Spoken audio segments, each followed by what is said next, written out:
The stock market just lost $5 trillion in a month.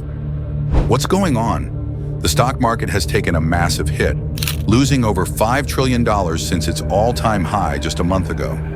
The stock market has lost $5 trillion in 3 weeks. Yes, Trump, he's the Ozempic of the economy.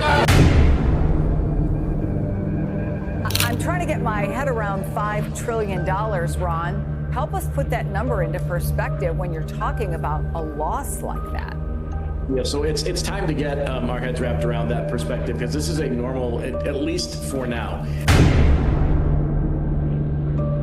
But what does this actually mean for you? Markets are forward-looking. They reflect what investors think the future will look like. And right now, the outlook is bleak. For years, we've talked about the everything bubble. Stocks, real estate, gold, and even joke investments like meme coins have all skyrocketed in price. But here's the problem. This was fueled by wealthy speculators running out of things to invest in. And if you were wondering what could finally pop this bubble, take your pick: trade wars, real wars, household and national debt spiraling out of control, massive layoffs, government programs getting cut. But the biggest issue of all, no one knows what's happening anymore.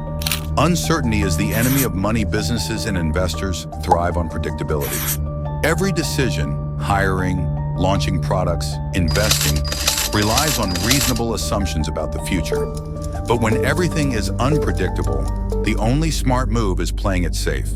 Companies are cutting costs, freezing new projects, and stockpiling cash to survive whatever happens next. Investors are pulling their money out of risky assets and moving into safe havens. Even hedge funds, which usually profit from volatile markets, are sitting this one out because things are just too chaotic. A wide variety of risks, not just on tariffs and trade, but on geopolitics, and the belief in the Trump administration, and particularly by the president himself, that tariffs are a great way to raise revenue. Trade wars, a never-ending roller coaster. One of the biggest sources of instability, tariffs.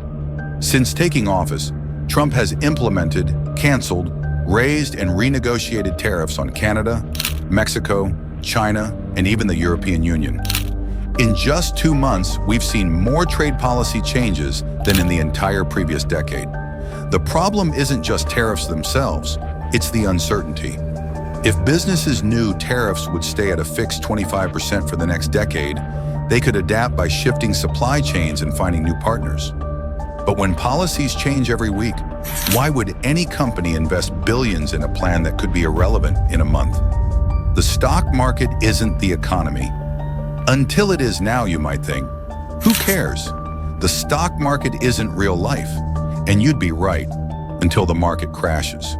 When stocks drop, companies react by cutting jobs and spending. That means layoffs, slower economic growth, and less consumer spending. Meanwhile, ordinary people are already struggling. Household savings are at record lows, inflation is eating away at wages, and buying a home is harder than ever.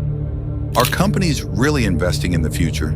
Some big companies, especially in tech, are announcing huge investments in AI and data centers. Sounds promising, right? Well, here's the catch. Announcing an investment doesn't mean actually making it. Apple recently announced a $500 billion investment in the US, supposedly creating 20,000 jobs.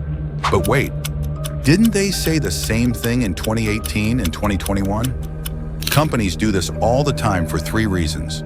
1, it makes politicians happy. They love bragging about job creation. 2, most people forget whether the investments actually happen. 3, it pumps up stock prices, making the company look stronger than it really is. So, what happens next?